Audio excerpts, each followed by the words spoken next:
ଘରକୁ ଦେଖ ତୁଳସୀ ମୁଁ ଚୁପଲି ଆସିଛୁ ଆକା ସେଠି ବସିଛନ୍ତି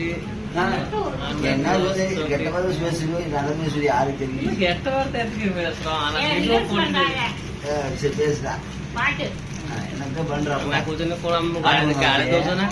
ଗାଳି କାହିଁକି ଦବୁ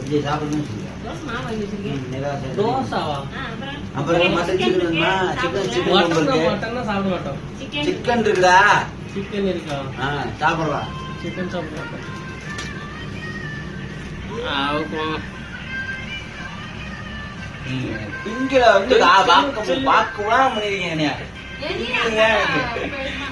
உண்மை பிடிக்கிறதுமேடா டேய் இங்க பப்ப சொல்லுங்க துங்கிலுதான் தூக்கிலாம் தமிழ் மறந்து போயிடுச்சு என்ன மறந்து போச்சு நீங்க கூட பாருங்க சொல்றது இப்படி இருக்கும் வாசனை வந்துச்சு